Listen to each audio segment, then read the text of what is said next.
Digital സാങ്കേതിക സർവകലാശാല VC നിയമനത്തിൽ സമവായമായില്ല. മന്ത്രിമാരായ പി രാജീവും ഡോക്ടർ ആർ ബിന്ദുവും ലോക്ഭവനിലെത്തി ഗവർണർ രാജേന്ദ്ര അർലേക്കറുമായി നടത്തിയ കൂടിക്കാഴ്ച ഒത്തുതീർപ്പാകാതെ പിരിഞ്ഞു.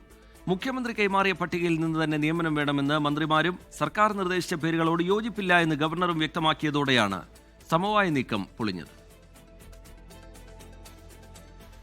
ഡിജിറ്റൽ സാങ്കേതിക സർവകലാശാല VC നിയമനം സംബന്ധിച്ച കേസ് നാളെ സുപ്രീം കോടതി പരിഗണിക്കാനിരിക്കെയാണ് അനുനയ നീക്കവുമായി മന്ത്രിമാരായ പി രാജീവും ആർ ബിന്ദുവും ഗവർണർ രാജേന്ദ്ര അർലേക്കറെ കണ്ടത്.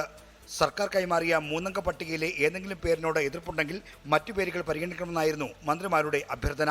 അത് സംബന്ധിച്ചുള്ള കാര്യങ്ങളിൽ ഒരു ചർച്ച നടന്നിരിക്കുന്നു.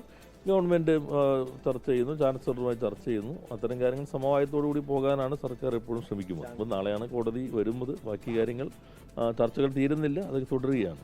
സർക്കാർ നൽകിയ പട്ടിക സ്വീകാര്യമല്ലെന്ന് ചൂണ്ടിക്കാട്ടിയ ഗവർണർ സാങ്കേതിക സർവകലാശാല VC സ്ഥാനത്തേക്ക് ലോക്ഭവൻ നിർദ്ദേശിച്ച ഡോക്ടർ സിസ തോമസിന്റെ അയോഗ്യത എന്താണെന്നും മന്ത്രിമാരോട് ചോദിച്ചു. സിസ തോമസ് അയോഗ്യയെങ്കിൽ സർക്കാർ തന്നെ അവരെ പല പ്രധാനപ്പെട്ട കമ്മിറ്റിയിൽ അംഗമാക്കിയത് എന്തുകൊണ്ടാണെന്നും ഗവർണർ ചോദിച്ചു. രാഷ്ട്രീയമാണ് എതിർപ്പിന് കാരണമെങ്കിൽ ലോക്ഭവന് രാഷ്ട്രീയമില്ലെന്നും ഗവർണർ വിശദീകരിച്ചു. ഡിജിറ്റൽ സർവകലാശാല VC ആയി സർക്കാർ നിർദ്ദേശിച്ച സജി ഗോപിനാഥിനെ എതിർക്കുന്നത് എന്തുകൊണ്ടാണെന്ന് മുഖ്യമന്ത്രി അറിയിച്ചിട്ടുണ്ടെന്നും ഗവർണർ വ്യക്തമാക്കി. ഇരുഭാഗവും അവരവരുടെ നിലപാടുകൾ ഉറച്ചതോടെ സുപ്രീം കോടതി തീരുമാനിക്കട്ടെ എന്ന് പറഞ്ഞ് കൂടിക്കാഴ്ച അവസാനിക്കുകയായിരുന്നു.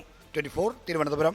ലോകത്തെവിടെയായാലും ഏത് സമയത്തും 24 വാർത്തകളും ഓഗ്മെന്റഡ് റിയാലിറ്റി പാക്കേജുകളും എക്സ്പ്ലെയിനറുകളും വിശദമായി കാണാൻ ഞങ്ങളുടെ YouTube ചാനൽ നിങ്ങൾക്ക് സബ്സ്ക്രൈബ് ചെയ്യാം.